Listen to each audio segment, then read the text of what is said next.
मैं रितेश कुशवाहा अपने YouTube channel one day exam career में आपका स्वागत करता हूं। आज हम लोग नया लेक्चर स्टार्ट करेंगे। इसके पहले अगर आप चैनल पर नए हैं तो चैनल को सब्सक्राइब कर लीजिएगा, बेल आइकन को भी दबा दीजिएगा जिससे कि पल पल का अपडेट आपको मिलता रहे। इसके पहले UP triple S C PET exam के लिए जो है मैं सिंधु सभ्यता, जैन धर्म, बौद्ध धर्म चैप्टर करवा चुका हूं, उसको आप लोग जाके देख लीजिएगा। आज हम लोग नया चैप्टर स्टार्ट करेंगे मौर्य वंश। मौर्य वंश में जो हमारा सिलेबस में सम्राट अशोक के बारे में ही सिर्फ है, तब उसी को हम लोग जो है टारगेट करेंगे, उसी को ही पढ़ेंगे। हम लोग पॉइंट टू पॉइंट ही पढ़ रहे हैं जो हमारे सिलेबस में है, इसके अलावा और पढ़ने की जरूरत नहीं है हमको। तब आइए हम शुरू करते हैं मौर्य वंश में सम्राट अशोक। पहला क्वेश्चन है, सम्राट अशोक का कार्यकाल था 269 ईसा पूर्व से 232 ईसा पूर्व, 260 ईसा पूर्व से 240 ईसा पूर्व, 250 ईसा पूर्व से 200 ईसा पूर्व, इनमें से कोई नहीं। तब सम्राट अशोक का जो कार्यकाल था 269 ईसा पूर्व से 232 ईसा पूर्व तक था। तब राइट आंसर हमारा हो जाएगा ए। राइट आंसर ए हो जाएगा। इनके पिता का नाम क्या था? पिता जी का नाम देख लेते हैं। पिता का नाम बिंदुसार था। बिंदुसार।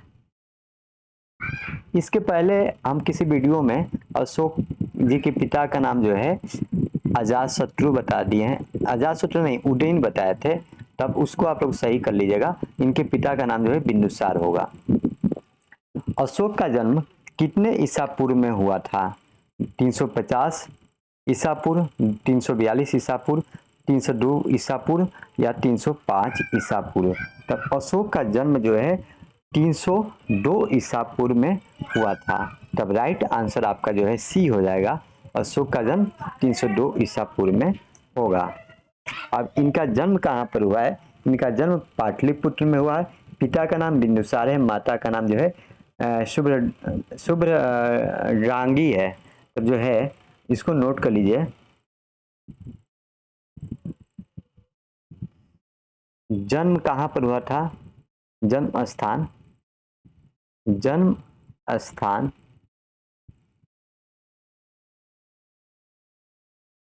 पाटलिपुत्र, पाटलिपुत्र में।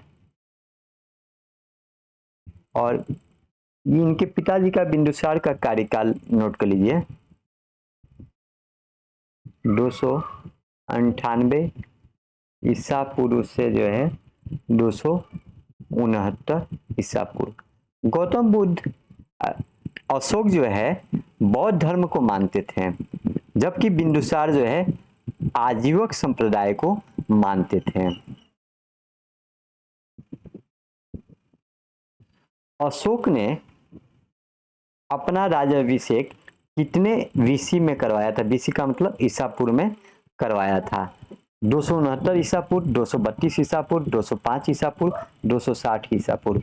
इसका जो है राइट आंसर होगा 269 ईसा पूर्व में जो है इन्होंने अपना राज्याभिषेक करवाया था। तब राइट आंसर हो जाएगा ए। 269 ईसा पूर्व में जो है इन्होंने अपना राज्याभिषेक करवाया था। नोट भी कर लेते हैं।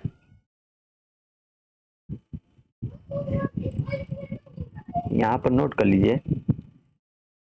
269 ईसा पूर्व में अपना राज्याभिषेक करा।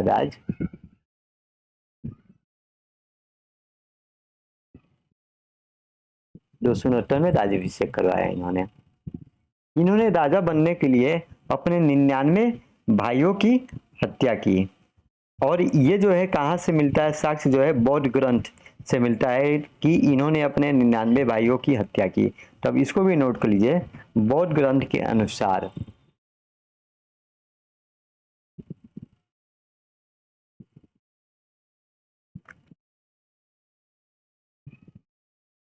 ग्रंथ के अनुसार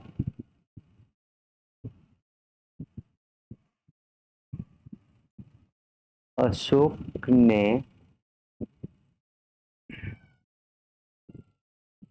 राजा बनने के लिए अपने 99 भाइयों की हत्या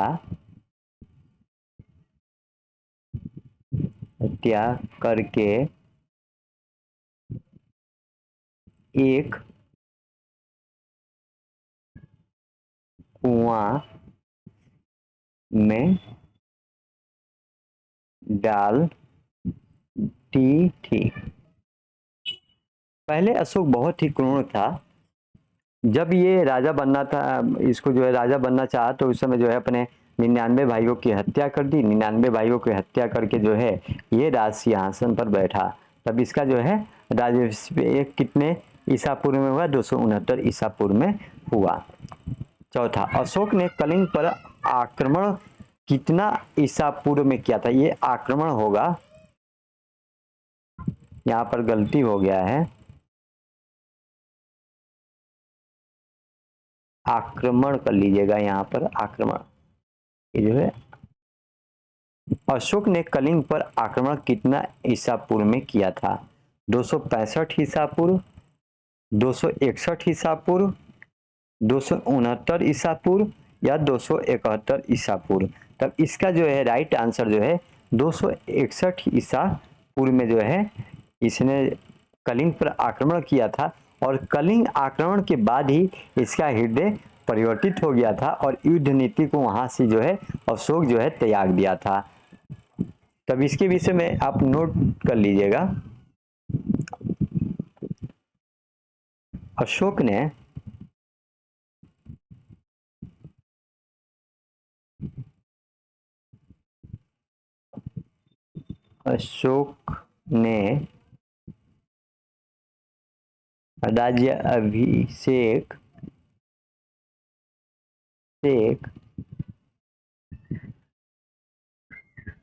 के 8वें वर्ष अर्थात 261 ईसा पूर्व में कलिंग पर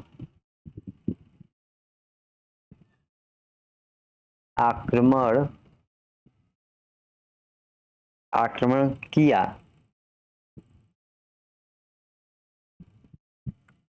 तथा कलिंग की राजधानी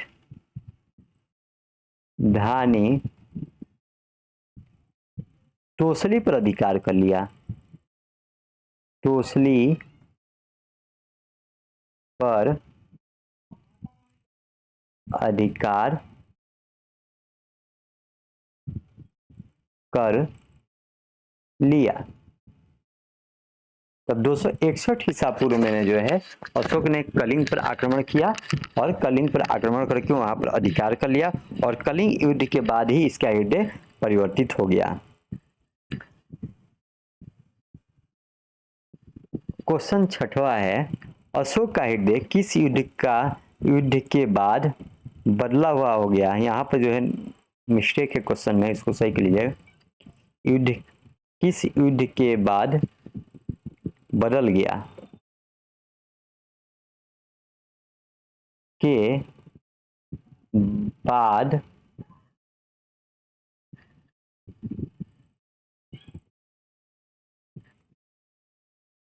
बदल गया। रायगढ़ का युद्ध, 99 भाइयों के साथ युद्ध, कलिंग का युद्ध या पाटलिपुत्र का युद्ध? तब आपको जो है बताया ही, कलिंग युद्ध के बाद जो है इसका हृदय परिवर्तित हो गया। राइट आंसर जो है सी हो जाएगा। नोट कर लीजिए इसके विषय में। कलिंग में हुए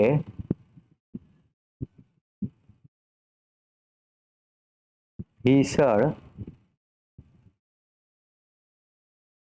नरसंहार को देखकर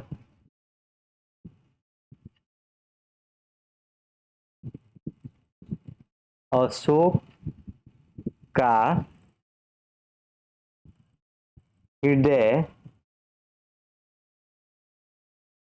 परिवर्तित हो गया। एक और पॉइंट लिख लीजिए, अशोक ने युद्ध नीति का सदा त्याग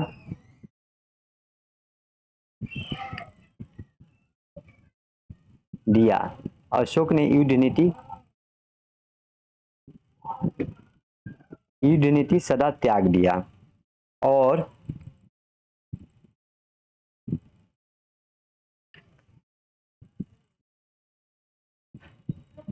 भैरी घोष के स्थान पर धर्मघोष की स्थापना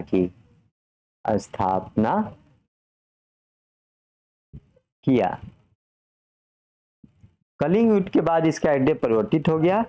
क्यों परिवर्तित हुआ? भीषम नरसंहार को देखकर इसका अड्डे परिवर्तित हो गया। तब राइट आंसर आपका जो है कलिंग युद्ध हो जाएगा। अशोक ने कलिंग पर आक्रमण किस लिए किया था? तब इसका मुख्य उद्देश्य क्या था वहां पर आक्रमण करने का? तब इसका राइट आंसर क्या होगा? हाथियों को प्राप्त करने के लिए जो है इसने जो है वहां पर आक्रमण कर दिया था। तब राइट आंसर आपका सी हो जाएगा। यहाँ पर आक्रमण कर लीजिएगा। आक्रमण उसका मुख्य उद्देश्य हाथियों को प्राप्त करना था, इसीलिए जो है कलिंग पर आक्रमण किया था। अशोक के कलिंग आक्रमण की जानकारी जो है किस अभिलेख से प्राप्त होती है? आक्रमण की जानकारी किस अभिलेख से प्राप्त या किस जानकारी जो है किस अभिलेख से मिलती है? हाथी गुफा अभिलेख, रूमनदेई का अभिलेख, मनसेरागढ़ अभिलेख, इनमें से कोई नहीं। तब रूमनदेई का अभिलेख के अनुसार जो है अशोक ने कलिंग पर आक्रमण किया था। ये राइट आंसर बी हो जाएगा। और ये जो है रूमनदेई अभिलेख सबसे छोटा अभिलेख भी है अशोक का, यह भी आप जो है ध्यान में रखिएगा।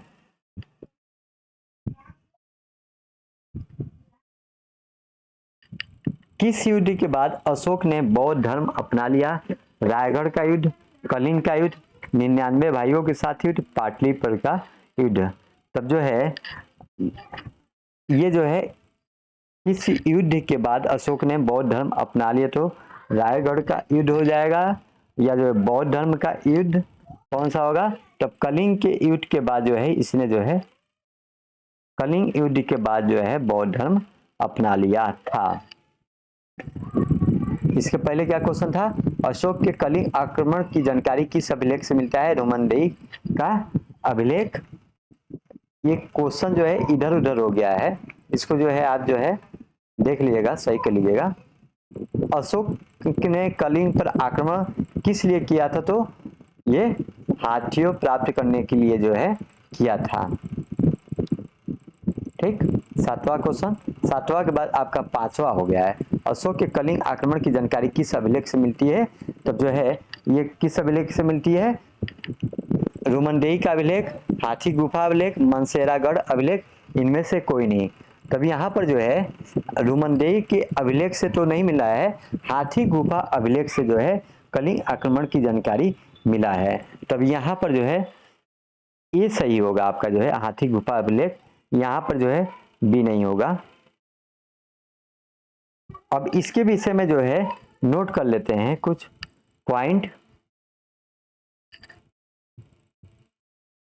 कलिंग आक्रमण की जानकारी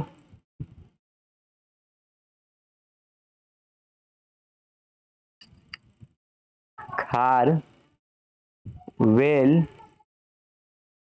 के हाथी गुफा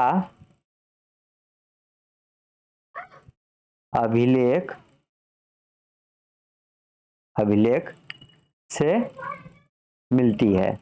कलिंग आक्रमण की जानकारी पूछेगा तो हाथी गुफा अभिलेख से मिलती है, जबकि रुमनदेही सबसे छोटा अभिलेख था, ये ध्यान रखेंगे।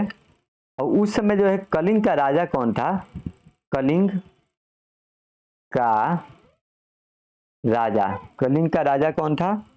नंदराज कलिंग का राजा था। नंदराज कलिंग का राजा था।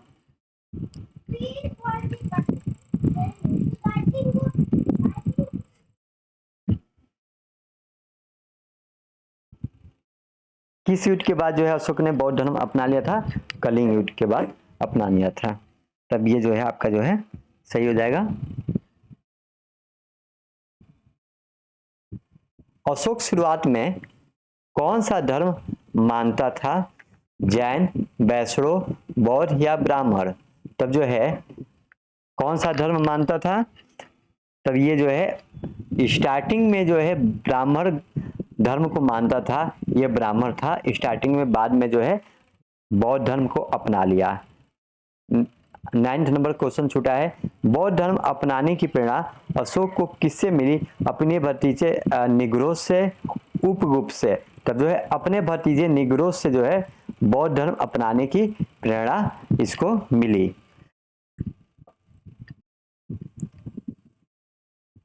11 नंबर क्वेश्चन, अशोक ने बौद्ध धर्म के प्रचार प्रसार के लिए अपने बेटे और बेटी को कहां पर भेजा? तब अशोक ने बौद्ध धर्म के प्रचार प्रसार के लिए जो है अपने और बेटे और बेटी को जो है श्रीलंका भेजा। तब बेटा कौन था इनका? बेटा जो है महेंद्र था। बेटा महेंद्र था। और बेटी कौन थी? बेटी जो है आप इनकी संघमित्रा थी। संघमित्रा। इन दोनों को जो है श्रीलंका जो है बौद्ध धर्म के प्रचार प्रसार के लिए इन्होंने भेजा। अशोक ने अपने शासन के 10वें वर्ष पहली बार कहाँ की यात्रा की? तब जो है ये 10वें वर्ष जो है अपने शासन के 10वें वर्ष पहली बार जो है कहाँ की यात्रा की? तो बोध गया की यात्रा की। बोध गया, राइट आंसर आपका जो है सी हो जाएगा। ये जो है बौद्ध धर्म के लिए प्रसिद्ध है, बोध गया।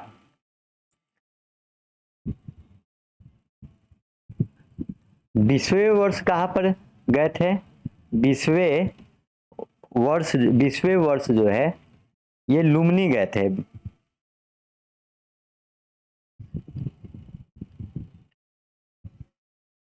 लुम्बिनी, जहां पर गौतम बुद्ध का जन्म हुआ था। लुम्बिनी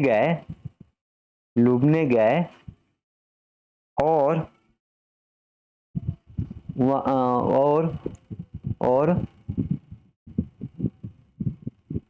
वहां पर जो है टैक्स फ्री कर दिया। तब वहां पर जो है कर को मुक्त कर दिया इन्होंने लुम्बिनी को कर मुक्त कर दिया। लुम्बिनी गए और कर मुक्त कर दिया लुम्बिनी को, क्योंकि वहां पर जो है गौतम बुद्ध का जन्म हुआ था लुम्बिनी में, इसलिए जो वहां पर जो है कर मुक्त कर दिया। तो यहाँ पर राइट आंसर हो जाएगा सी हो जाएगा। अशोक ने युद्ध नीति को त्याग दिया किसके कहने पर? किसके कहने पर जो है अशोक ने युद्ध नीति को त्याग दिया? किसके किसके कहने पर लिखना है, यहाँ आप कर लीजिए किसके किसके कहने पर अपनी पत्नी कारुआकी, अपने भतीजे निग्रोध। तब जो है अशोक ने युद्ध नीति को त्याग दिया अपनी पत्नी कारुआकी के कहने पर, जो है राइट आंसर आपका हो जाएगा। यहाँ पर जो है दो ऑप्शन यहाँ पर और छोड़ दिया गया है टाइपराइटर द्वारा। तब यहाँ पर जो है दो ही ऑप्शन है, तो दो ऑप्शन में जो है पहला ऑप्शन सही है, अपनी पत्नी कारुआकी के द्वारा जो है अशोक ने जो है युद्ध नीति को उसके कहने पर त्याग दिया। अशोक की कितनी पत्नियां थी, तो अशोक की 5 पत्नियां थी, ये भी नोट कर लीजिए। अशोक की 5 पत्नियां थी, जिसमें से सर्वाधिक प्रभाव कारुआकी का था। कारुआकी का था। 5 पत्नियों में सर्वाधिक प्रभाव कारुआकी का था, तब इसलिए अपनी पत्नी कारुआकी के कहने पर उसने जो है उन्होंने युद्ध नीति को त्याग दिया। किस पुस्तक से पता चलता है कि अशोक का शासन कश्मीर पर भी था? कल्हड़ की जो है राज तरंगणी से पता चलता है कि अशोक का शासक कश्मीर पर भी था। राइट आंसर आपका जो है ए हो जाएगा। कल्हड़ की पुस्तक थी, ये किसकी पुस्तक थी? कल्हड़ की पुस्तक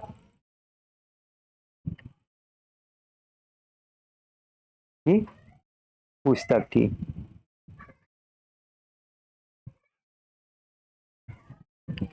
जो आपका कश्मीर जो है,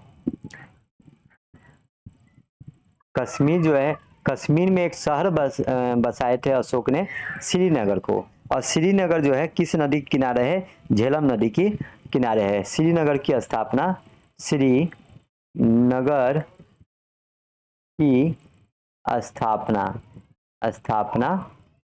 झेलम नदी के तट पर, झेलम नदी के तट पर। तब इसका राइट आंसर आपका जो है राजतरंगिणी हो जाएगा। वहां पर जो है कश्मीर पर श्रीनगर जो है नामक सिटी बसाया था। तो वहां ऐसे ही पता चलता है कि वहां पर भी इनका शासन था। अशोक को अभिलेख लिखने की प्रेरणा कहाँ से मिली? ईरान से, इराक से, भूटान से, श्रीलंका से। तब अशोक को जो है अभिलेख लिखने की प्रेरणा जो है इराक से मिली। इराक में जो है, इराक का राजा कौन था? इराक का जो राजा डेरियस या दाए बाहू था, उसी से जो है अभिलेख लिखने की प्रेरणा मिली। तब इसको नोट कर लीजिएगा, ये क्वेश्चन बहुत आता है। अशोक को अभिलेख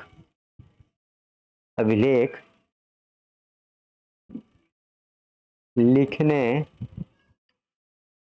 की प्रेरणा इराक के राजा डेरियस या दाए बाहू से मिली। 16 क्वेश्चन। अशोक के अभिलेखों की भाषा क्या थी? पाली, प्राकृत, देवनागरी, संस्कृत। तब अशोक की जो है अभिलेखों की भाषा प्राकृतिक थी। राइट आंसर जो है सी हो जाएगा। और प्राकृतिक भाषा 4 लिपियों में लिखा गया है। कौन कौन? ब्राह्मी लिपि, खरोष्ठी लिपि, अरमाइक लिपि और ग्रीक लिपि। तब यहाँ पर नोट लीजिए, प्राकृत भाषा 4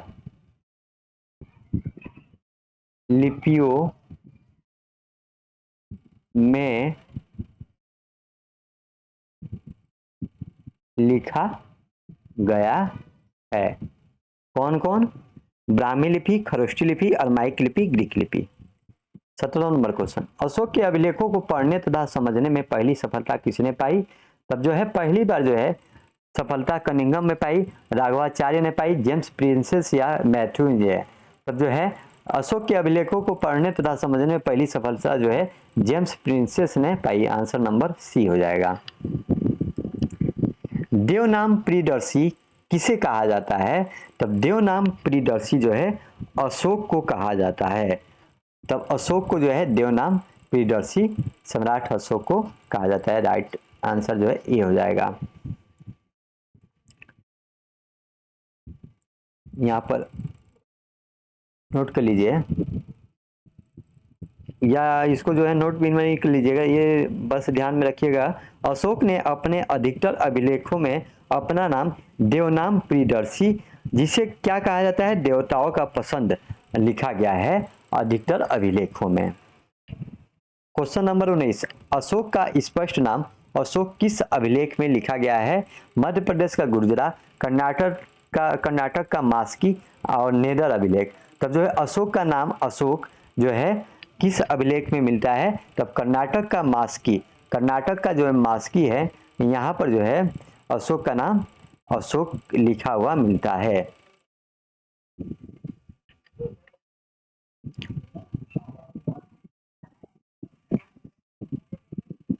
मगध सम्राट नाम का प्रयोग किस अभिलेख में हुआ? मास्की, गुर्जरा, ब्राह्मो। तब जो है इसका राइट आंसर ब्राह्मो में जो है मगध सम्राट नाम का प्रयोग हुआ है। ब्राह्मो अभिलेख में जो है अशोक का नाम जो है मगध सम्राट लिखा गया है ब्राह्मो अभिलेख में। और इसके पहले वाला जो क्वेश्चन था अशोक का नाम स्पष्ट अशोक किसमें? तब कर्नाटक का मास्की में हो जाएगा। दोनों में ये डिफरेंट है।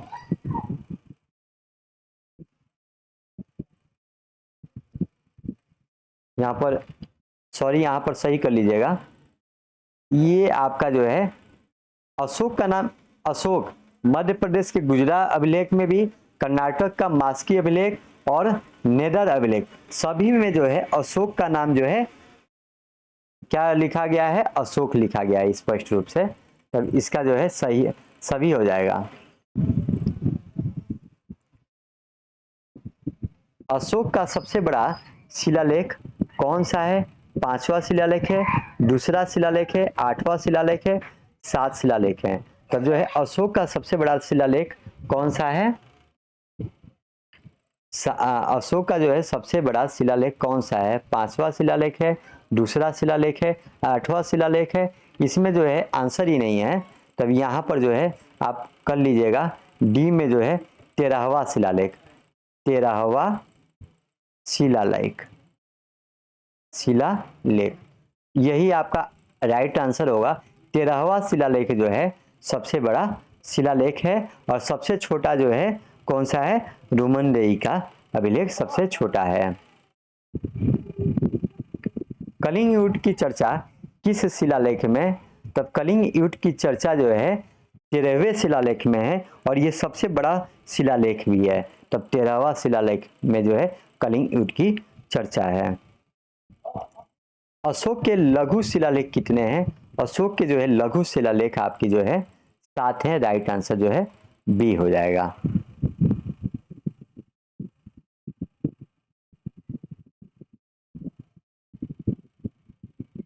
सॉरी, यहाँ पर जो है 21वां जो है सही था।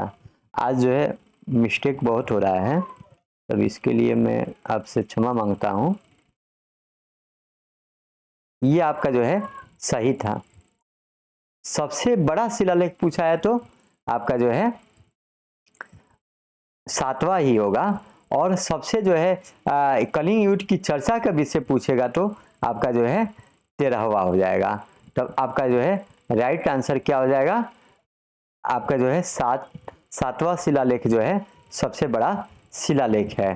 तब ये राइट आंसर आपका जो है हो जाएगा। देखिए पेन पेन हो ही नहीं रहा है यहाँ से।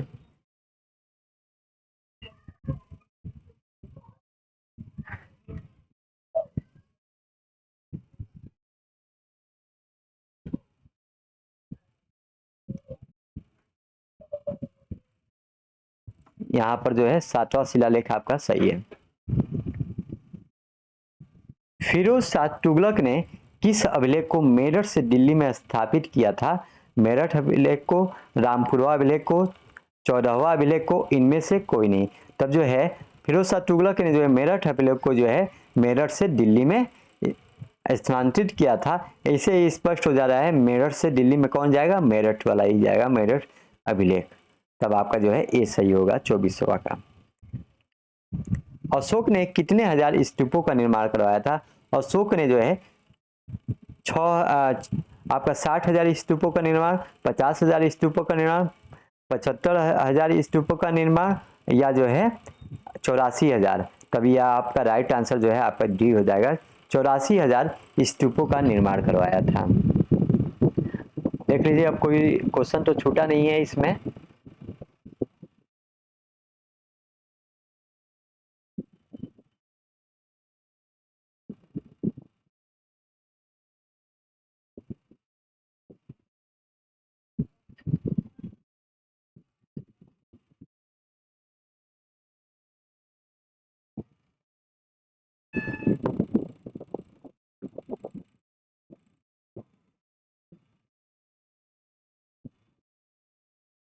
नहीं, क्वेश्चन छूटा नहीं है आपका। जो है आज का 25 क्वेश्चन कंप्लीट हो गया है। आशा करता हूँ कि आपको जो है आज का जो है कंटेंट अच्छा लगा होगा। आज थोड़ा मिस्टेक ज़्यादा है, क्योंकि जो है आपका जो है टाइपिंग में भी मिस्टेक है और एक दो मिस्टेक हमसे भी हो गया है। इसके लिए हम आपको जो है हमसे जो है क्षमा मांगते हैं आपसे। ऐसा जो है अगले वीडियो में नहीं होगा। तब धन्यवाद। यहीं पर हम वीडियो को एंड करते हैं।